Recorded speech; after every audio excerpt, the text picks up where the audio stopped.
नमस्कार, मैं शुभम सिंह। आज के वीडियो में जानेंगे कि बसंत पंचमी के दिन मां सरस्वती की पूजा क्यों की जाती है।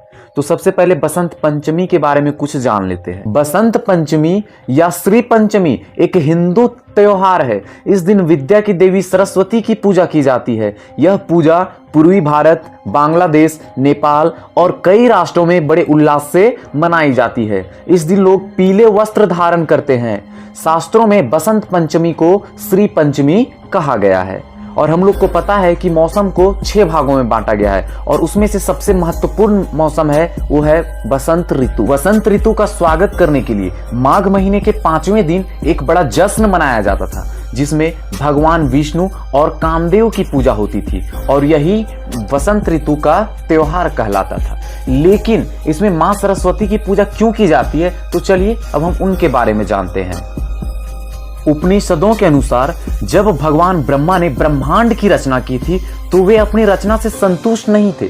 उन्हें लगता था कि कुछ कमी रह गई है, जिसके कारण चारों ओर मौन छाया हुआ है।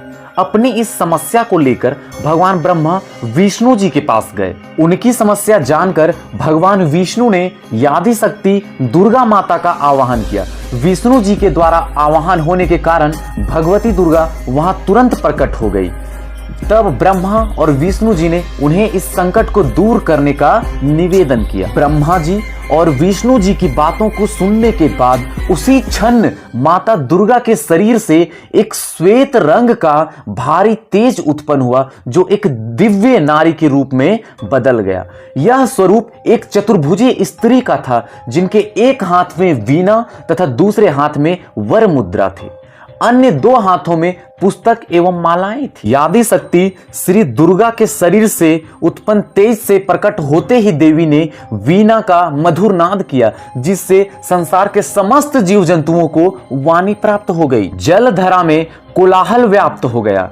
पवन के चलने से सरसराहट होने लगी।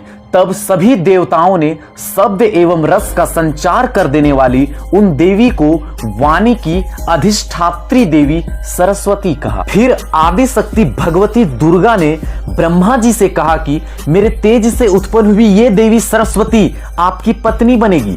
जिस प्रकार लक्ष्मी श्री विष्णु की शक्ति है, पार्वती महादेव की शक्ति है, उसी प्रकार ये सरस्वती आपकी शक्ति होगी।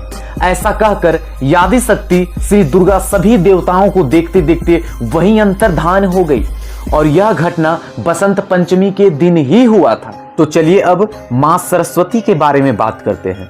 मां सरस्वती को वागीश्वरी, भगवती, शारदा, वीणा वादनी और वाग देवी के नाम से भी जाना जाता है। ये विद्या और बुद्धि की देवी है। संगीत के उत्पत्ति के कारण ये संगीत की भी देवी है। एक बात बता दूं कि अभी तक मां सरस्वती की पूजा नहीं की जा रही थी, लेकिन द्वापर युग में श्री कृष्ण ने सरस्वती से प्रसन्न होकर उन्हें वरदान दिया था कि वसंत पंचमी के दिन तुम्हारी भी आराधना की जाएगी और तब से वसंत पंचमी के दिन विद्या की देवी सरस्वती की भी पूजा होने लगी। और बसंत पंचमी बस इतना ही नहीं, और भी बहुत से कारणों से महत्वपूर्ण है। राम जी की बात करें तो त्रेता युग में जब रावण के द्वारा सीता के हरण के बाद राम जी उनकी खोज में दक्षिण की ओर बढ़ रहे थे, तो वे दंडकारण्य भी गए थे और यहीं सबरी नामक एक भीलनी रहती थी, जो राम जी के कुटिया में पधारने के बाद वह सुध बुध खो बैठी और चख चख कर मीठे बैर राम जी को खिलाने लगी। दंडकारण्य का यह क्षेत्र आज के दिनों में गुजरात और मध्य प्रदेश में फैला हुआ है। और यह कहानी अभी क्यों बता रहे, तो बसंत पंचमी के दिन ही राम जी वहां गए थे, तो इसलिए यह दिन और भी ज्यादा महत्वपूर्ण हो जाता है। अब मध्यकालीन इतिहास की बात करें तो पृथ्वीराज चौहान ने विदेशी हमलावर मोहम्मद गौरी को 16 बार पराजित किया और उदारता दिखाते हुए हर बार उसे जीवित छोड़ दिया।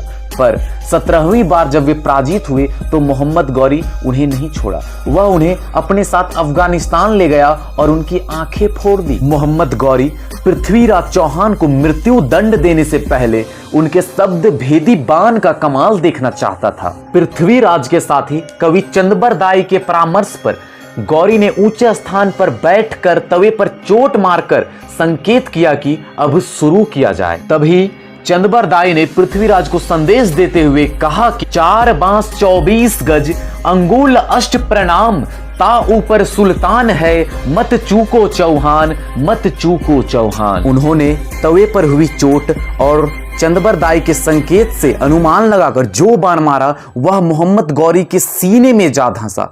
उसके बाद पृथ्वीराज चौहान और चंदबरदाई ने एक दूसरे के पेट में चूरा घोंप कर आत्म बलिदान दे दिया और यह घटना वसंत पंचमी के दिन ही हुई थी। बसंत पंचमी का दिन सिखों के लिए भी बहुत महत्वपूर्ण है। मान्यता है कि सिखों के 10वें गुरु गोविंद जी का विवाह भी बसंत पंचमी के दिन ही हुआ था। अभी के लिए इतना ही, अब मिलेंगे कोई और वीडियो में।